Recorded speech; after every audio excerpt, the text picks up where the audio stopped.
Well, South Africa's victory at Lord's in their first visit to England for 29 years was only their sixth in the country, and their second at Lord's, and coincidentally the first one was back in 1935, and that was the same year when England also created history by winning in Barbados the same year. So quite a set of coincidences, a great test match, and now we look back at it through the eyes of their captain, Kepler Wessels. You know, we looked forward to the match for a long time. It was a special occasion for our players, and they were very keyed up for the game. I think everybody was nervous. The pressure was certainly there, and it was such a big occasion that you couldn't help being nervous. And the first day of a test match is always pretty tense. It's in the air, he's out, Cronje goes, Fraser's in the wickets again. Now you, 35 for 2, you go in. It's not exactly a crisis, but it wasn't great, was it? No, it's a difficult period because you're looking to stabilise the innings and to get a good partnership going, which in this instance we were fortunate that Gary and myself got the innings on the road. Your own 100, how big a one was that for you as an achievement?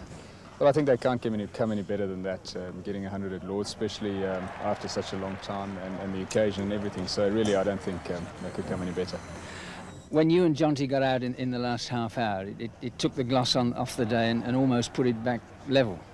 Well, it did. I think at the end of the day's play, England probably were quite happy with their overall performance on the day, and we knew that you know, we certainly couldn't get bowled out for anything less than 300. So the next session on the second day was a crucial one. 100 on the second day that we added really made all the difference. Two genuine all-rounders you've got there, haven't you, at 7 and 8? It helps an enormous amount. It just gives you that batting depth that you need, and it gives a good balance to the team. From the end of your first innings, was there ever a moment when you thought you mightn't win? The big thing then was to try and make sure that England, that we restricted them to, and that we got a lead, and also to stop them from scoring quickly. And I mean, the best way to do that is to keep getting wickets, and that's exactly what happened.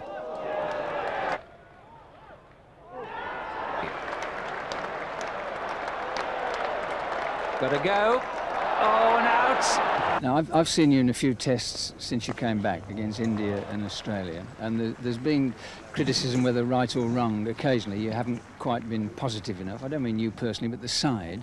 It struck me at Lord's there was a much more positive approach there. Is that part of a learning curve for everybody? I think so. I think it's part of the team gaining more experience and feeling more confident within themselves, getting to know each other a lot better and knowing what we're capable of. So I think it's a development from the team. It's very pleasing. Well, that's a terrific shot. That's 6 runs.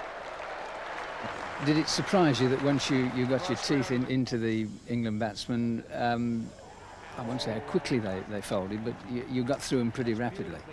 Oh, definitely. I think second innings we were hoping to have 3 or 4 out that night, and then possibly sometime on the 5th day bowling them out. So once the wicket started falling on the 4th day, obviously we were very happy, and once we got into it we really wanted to try and finish the game. But I think it was one of the better fielding efforts that we've put in. We didn't put any catches down. We caught a lot of catches behind the wicket, which with our attack is always crucial. Tell me, how does the win rank with anything that's ever happened to you in cricket? You've played in England, you've played in Australia and at home and everywhere. Oh, without a doubt, it's definitely the biggest win I think that we've had as a South African team, and certainly in my career, being captain makes it so much more special. So I don't think I've had a more satisfying victory than that. 1-0 down in the series and under intense personal pressure after allegations of ball tampering, Michael Atherton faced the sternest test of his captaincy when he led England out for the second Test match at Headingley. Here he looks back on events, and especially on a decision which could have been costly had it backfired, when he won the toss and decided to bat first. Such a humid day and the wicket was quite damp. There was a very cold feel about it on the hands. That you felt that really had to play well to get through the first session, and then it might get a little bit easier. So I would have been quite happy to lose the toss. As Kepler indicated, he was quite happy as well, since he wasn't entirely sure of what to do. First day of a test match, the wicket's always going to do a little bit, and I think you'd settle for 1 wicket down in the first session. Certainly there, where it's very humid and damp, you settled for that. Every test match innings that you play is an important one. Some take on more significance. It had been a rough week the week before all that had gone on, and I hadn't played, so I hadn't had a bat for a week. I felt I was batting a little bit from memory from the first hour or so, just with everything going on around. But once I got the feet going and got to 20 or 30, Thorpe came in and got the momentum and impetus going. I felt in pretty good nick, and I was really looking for a big squid. He obviously felt he had a point to prove, and he came out and played positively. He disrupted the line that South Africans like to bowl, and he got the kind of impetus of the innings going, and it was two top-class innings really from him. Personally, it took some of the pressure that was off, and that was one innings where he said, well, 100 is really the best answer to everything that's gone on, and it fell just short, but you know, it was a reasonable innings. First innings often decide the game, and the fact that we got off to a good start and got 472 is important. From the team's point of view, particularly at Headingley, where there's generally a deterioration in the wicket, you feel that if you get round about 500, you're well in the box seat. But credit to the South Africans as well, because they dug themselves out of a difficult situation. They're 30 for 3, 100 for 5. That's it.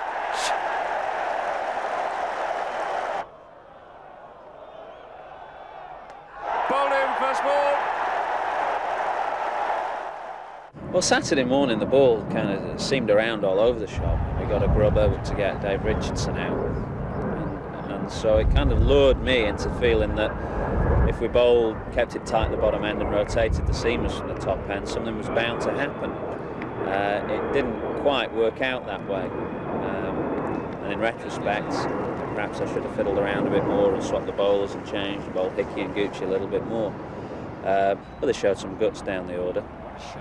Played pretty well, and a tough side to beat because they have that strength and depth of their batting. I thought we had one poor session really, which was Sunday morning, where Craig Matthews got 60, and that was what probably cost us the game. Perhaps I made the mistake in switching Daffy to the bottom end. The wind had changed round, and I was trying to give him the best opportunity of swinging the ball. The ball hadn't really swung all game, and it had been the top end which had been the end to bowl for the seamers, and maybe I was wrong there. But equally, we talked about bowling straight at Craig Matthews, and the bowlers gave him too much width, and we didn't quite get the field right in the area where he hits it.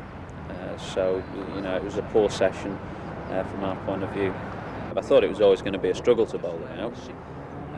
What we needed was 2 or 3 quick wickets for them to feel some pressure and for us to then apply some real pressure on them. We felt we had Gary Kirsten out early on at short leg, and that would have been a bonus. They don't have decided otherwise. But if we'd have had him and Hudson out early, then we felt we had a real chance. But the South Africans again, we batted stubbornly.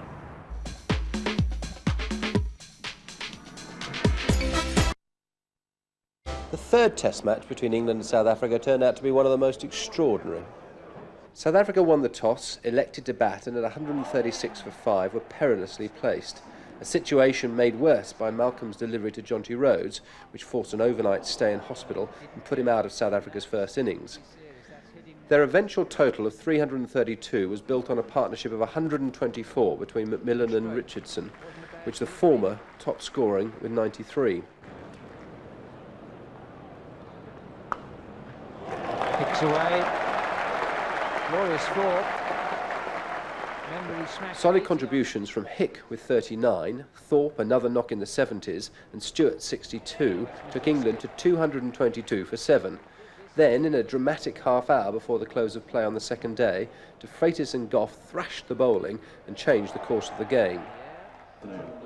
That was probably the turning point, really, where England seemed to be struggling to get up to parity again with South Africa. And it was a very good partnership, Darren Gough and Philip De Freitas. Carefree, to say the least, swashbuckling, yes, throwing the bat at anything and everything, and it changed the whole psychology of the match. Well, I think that last hour of play until the end of the match, it's the most positive Test cricket I've ever seen. They certainly swung it with that 60 runs. I said I had no objection to them playing that way, because I think it's better to attack than defend many times, and it certainly paid dividends for us. Well, if I tried to play a shot like that, I think I'd go in the back. He swivels around to such an extent. He's not a great stopper, not a great worker around of the ball. Goes out and hits the ball. I think that had an effect on Daffy, who's a better player, who has got the ability to play more sensibly, but those two put on a fantastic little partnership, got us into the game, and I think everybody felt we were going to win the match after that.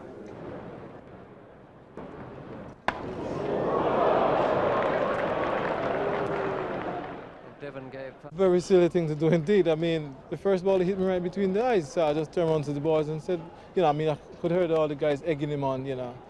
I said, okay, guys, after it hit me, you know, took the helmet off, I was still standing up, you know, I can take a good punch. And I said, all of your history, you know. I love Devon's quote when he said, you know, that you guys are history, you're going to pay for this. And the way he came in from then on, that was it. Because he targeted Gary Kirsten first up. Then we saw the weaknesses, the vulnerability that there has always been lurking in South Africa, which they've coped with very well up until then.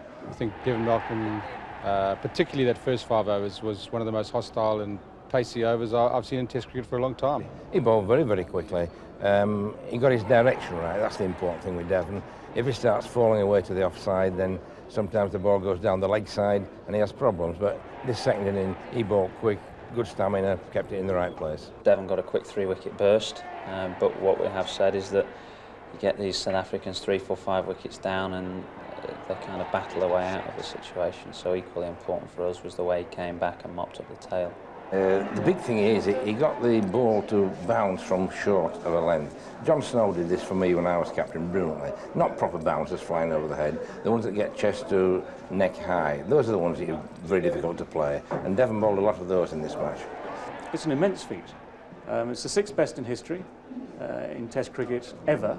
So Devon Malcolm, once he'd taken those 9 wickets, the whole psychology of the game had changed. That had taken the stuffing out of South Africa. And the same spirit then when England batted last means that they finished on a really high note. You should always get 200 on that wicket, but when there's a lot of pressure, it doesn't always happen. And the last thing we wanted to be 10 for 2. And the fact that we got off to a flyer like we did in the first half dozen overs was, well, it was brilliant. It really took all the pressure away in that first half dozen overs. They didn't bowl as well as they can. They're a bit short and wide, straight a bit to leg stump as well. But having said that, I think the way Graham Gooch went about his batting really helped me because I was on a king pair and not in the best frame of mind. Gucci started smashing the ball around. It had an effect on me. Hickey came in and played exactly the same way, and all round it was thrilling stuff. Well, he's played well in that position. He must continue to obviously play well and get scores for us. What he needs to do is carry on being positive and aggressive in his batting, and I'm sure the rewards will come soon. The way Gooch, Atherton and then Hick played so positively was the best thing for me from the batting point of view. And it means that they can leave here in a month and a half's time, go down to Australia with hopes high, confidence good, and play well down in Australia as well. That's it. Graham Thorpe punches the air. He wins a Test match on his home ground, and England are home by 8 wickets to square the series. For the season, I think as far as everyone was concerned, was the return of South Africa to England for the first time in a long, long time. Coming back here with high expectations, with a reasonable side we knew, and they had a good spirit. Jonty Rhodes at cover, of course, the world's greatest living fielder, I suppose we'd have to say that. I mean, there are some very good fielders around at the moment, and he must be the best. And we thought, okay, then I thought then they'd be a hard side to play against. But again, we come to Lords for the first Test match, and the Lords jinx strikes again. Toss is lost, Kepler West was winning the toss. In they go. England at the end of the first day thought they hadn't done too badly, 6 down, on a good pitch, and yet by the end of the match it had turned into a steamrolling victory for South Africa, and that was a great start for them. And I think as soon as South Africa got a reasonable score on the board, you could see the England bats were under pressure immediately. And I think we played as poorly there as we have done 2 or 3 times at Lords, where I think the opposition have actually raised their game. I think that they just were fantastic. We had a terrible Test match. We didn't play very well at all. Maybe you only play as well as you're allowed to play. They certainly were fired up, and they certainly played exceedingly well in that game. All their bowlers bowled very well, and the conditions seemed to suit them a little bit more than it did us, in the sense that they had the quicker bowlers in that game who hit the wicket a little bit harder than ours did.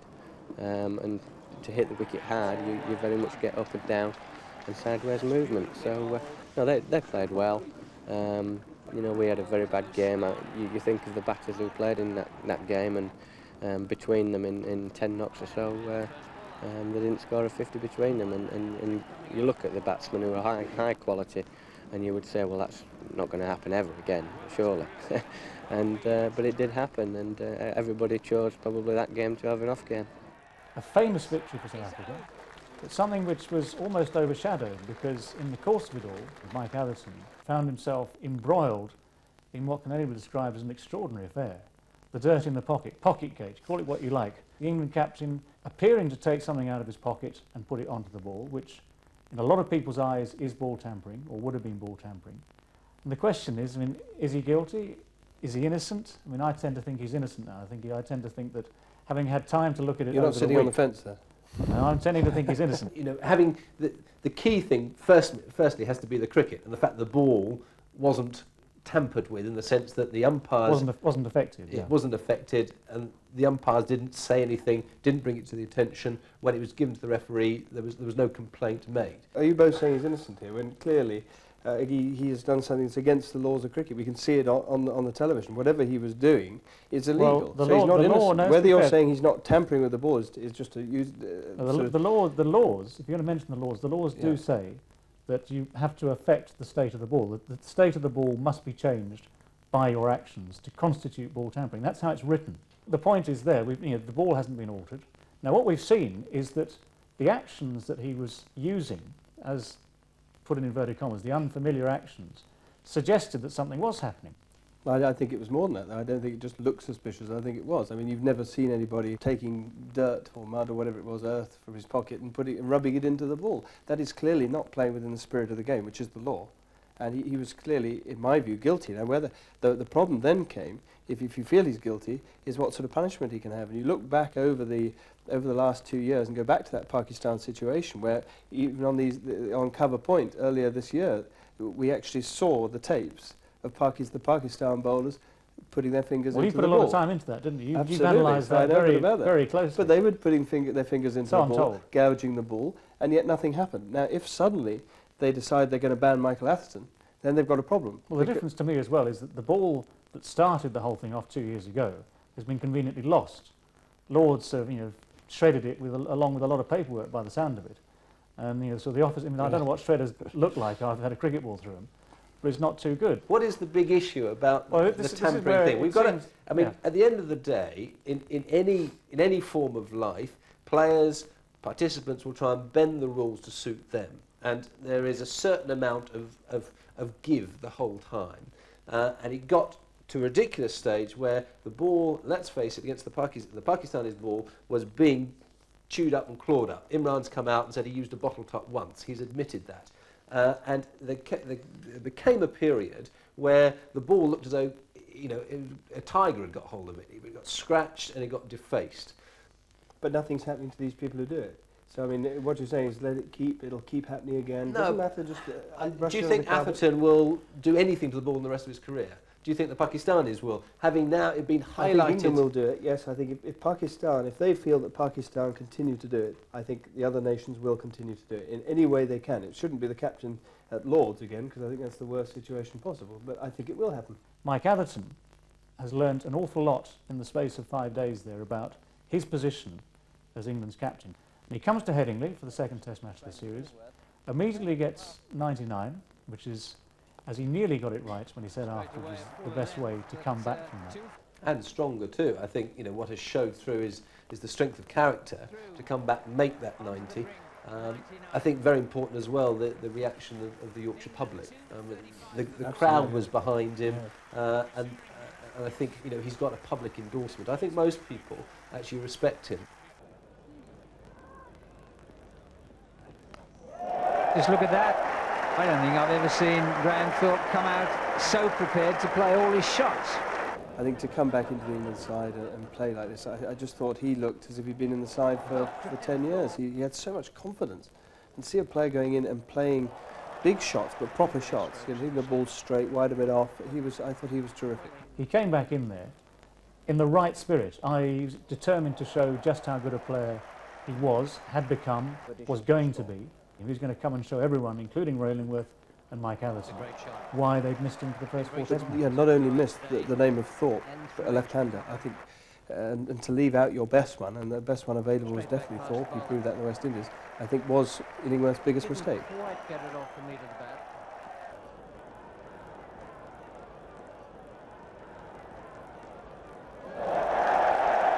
It's a great shot.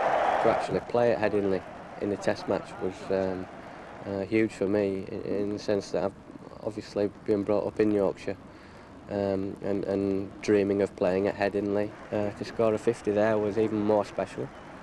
But I felt as a team point of view that it was very much a turning point, and we had a very much improved performance. And anyway, what we were trying to do was reverse the pressure and make South Africa feel that all of a sudden they were in a scrap as well. And so we turned the corner, and we could see a win on the way. Bowled in, first ball. Wow, that's a grubber. That Headingley Test match showed us a bit more about the South African resilience and spirit, because you had the good old in Peter Kirsten coming through with his maiden 100 in Test match cricket. So, of course, Brian McMillan as well, who had a very consistent series with the bat as the genuine all-rounder of the two sides. And, as I say, good resistance from South Africa in the Test match, which they could have lost. England knew then they were going to be a difficult side to beat, and it was something that England haven't done in the past. This idea of when you get into trouble, battling it out and drawing a game. We went on to see a 100 from Hick, which again, his second 100, his breakthrough. But by that time, the game had gone. England's opportunities had been lost. Well, there was a hint that we'll try and win it if we can, but we don't want to lose it.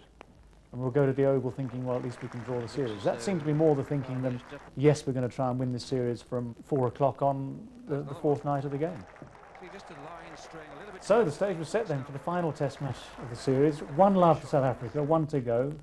And Devon Malcolm back in the side. That turned out to be the key selection as far as England were concerned.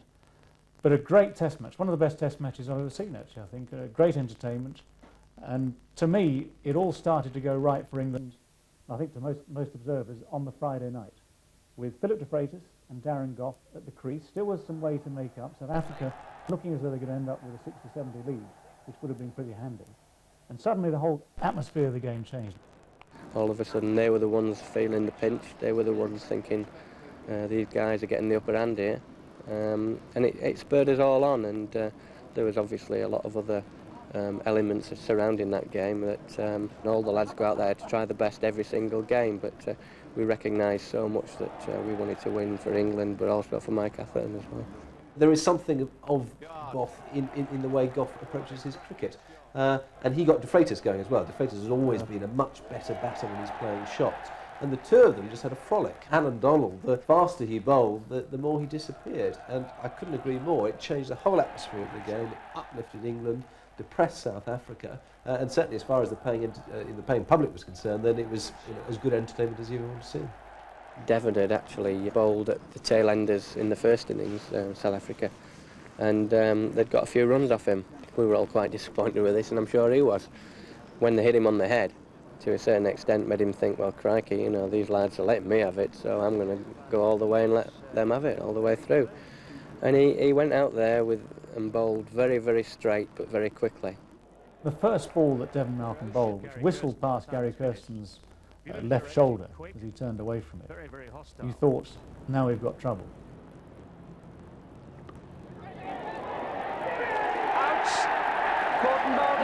He's got such a strong physique about him, and the ball hits the bat so hard. And there's always this slightly eccentric sort of, you're never quite sure where the ball's going to be. He's not got a classical action, that he's incredibly intimidating. He got the direction right, but he bowled at the speed of light. And poor Peter Kirsten, 39 years old, promoted to open the batting. I mean, what a disastrous tactical error that was by South Africa, leaving out Hudson, and making the top order very weak. And well, they never quite recovered. Bowled in, pitched it up, got his reward. 3 wickets for Malcolm, 1 for 3. I remember a few times when he was roaring in that the crowd was so much behind Devon, the shouts and chants, and I had the old tingle behind the back of the neck, I can tell you, and I was desperately saying myself to concentrate, forget about what's happening around, and concentrate on the ball, and if the chances come, snap them up. It was down to one person, really. Devon bowled magnificently. It wouldn't be a nicer fella, if you could wish that for someone, it would be Devon, because he always gives you 110%. It doesn't always seem that way. He's received a lot of criticism for the way he bowls, and I think everyone in the side was just so delighted for him. He bowled very quick. There was one delivery I took off Devon that he bowled to Matthews that was an absolute snorter, and I was really pleased with that catch. When a bowler that quick actually lets go of a ball and you're a little bit blinded by the batsman, you don't quite know where the ball is because he's in the way, and all of a sudden it pops up. The reaction to take the catch I was pleased with. It went quite quickly. Got another one. 8 for Devon Malcolm.